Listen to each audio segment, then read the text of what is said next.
Bam!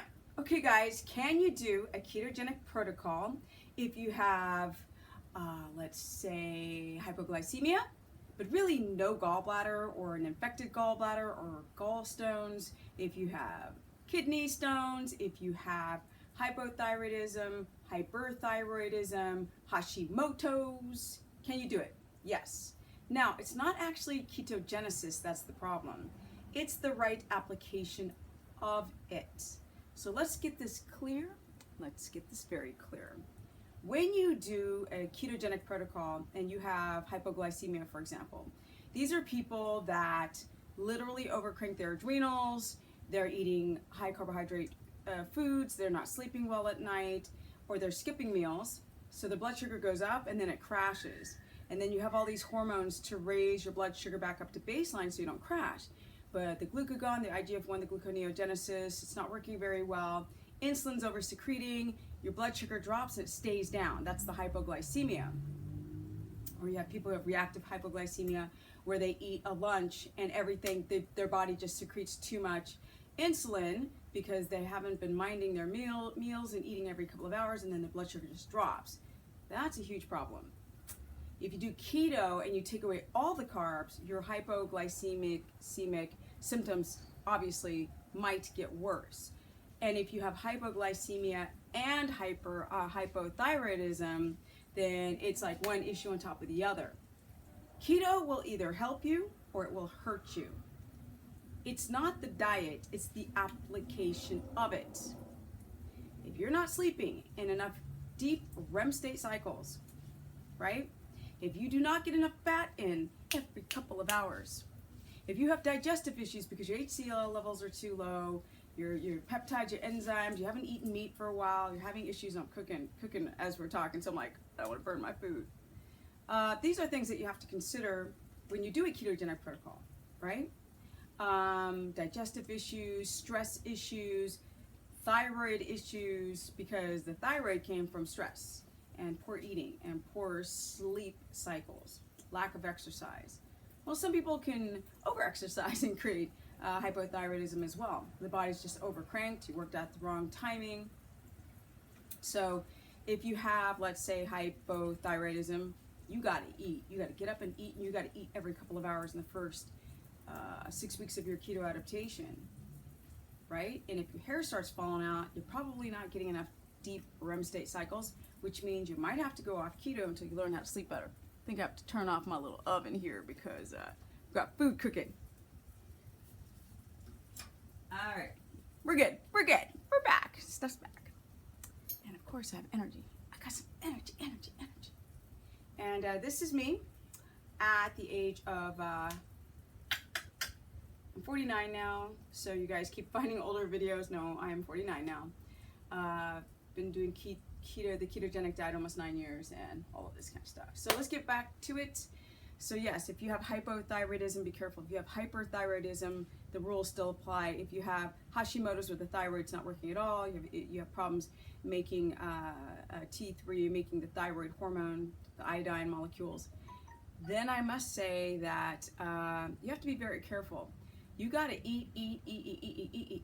And then if you got digestive issues, and if you have a gallbladder and hypothyroidism, it means that you have to chew your food well.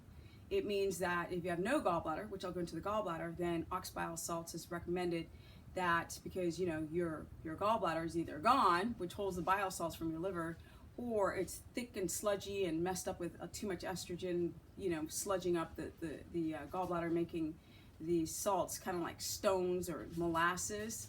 And you need a gallbladder to break down and emulsify the fat, scrub it down to smaller molecule size, so it can get into the bloodstream. So a lot of you guys might feel bloated or nausea when you do a ketogenic protocol. Now, the caveat is that coconut oil, MCT oil, can make you feel that way too. So you got to discern and kind of decipher between the two and understand what is what. Because if you have problems digesting caprylic acid in the coconut oil or the MCT oil, then you can take small drops of protein and build your tolerance up. But if you actually have a thyroid problem, then you want to do things like plant pectins, as long as you don't have histamine intolerance, which will help pull out the junk in your liver. Some people use milk thistle. obviously cleaning up your diet, but the best way to detoxify your organs is to sleep and sleep early and get enough REM state cycles, period. Yeah, so hypoglycemia, thyroid, gallbladder. Ox bile salts for the gallbladder. You might have to do betaine, B-E-T-A-I-N-E, HCl with pepsin to help also break down proteins that you haven't eaten. A lot of you guys are eating a lot of lean meats, and so therefore you don't know how, or your body doesn't know how to break down these fatty meats, which is what you need to eat on a ketogenic protocol, so stop eating chicken breast and tuna. I'm just saying, and scrimp.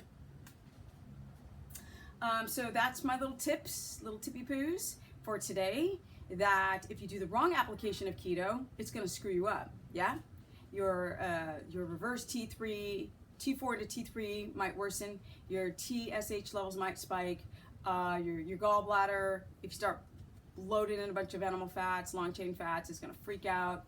If you've got issues with your gallbladder, your thyroidism, the symptoms you will feel is more tired and hair falling out, or cold fingers, extremities, or you become constipated because you are not eating enough fat, or you're eating too much protein, or you're not breathing, you can't get your cortisol down, your cortisol is inverted, all the stuff I always talk about in my videos. But I wanted to preface these specific issues in this little quick video. Thank you for watching. Don't forget, I'm going to New York 2016, because this will be archived, so people will be looking at it thinking it's, you know, this is November 12th, 2016. I will be talking in New York at a seminar. I'm really excited. I had one in Sweden and South Africa. I will be going to Australia next. Yay! You guys, you Aussies are like, keep asking me to do it there. I'm going to do it there. I also am going to be putting out workout plans in conjunction with the nutrition, because it's just time. I'm talking all about the nutrition, but the exercise is just as important. The type of exercise that you do, especially in that first stage of your keto adaptation, because if you work out too intense, if you have your heart rate up, if you're doing HIIT training too soon, it will block your keto adaptation. So if you guys want to learn more, you can go to stephanieperson.com, Stephanie the Business Person on my Facebook fan page, Stephanie Ketogenic on my Instagrammy, Steph the Business on my Periscope, where I do live broadcasts. And this, boom, is a mother-sucking business. I'm proud of it. I'm showing people, as you get older, that you can take care of your body. Your body can take care of you with the right information. Peace!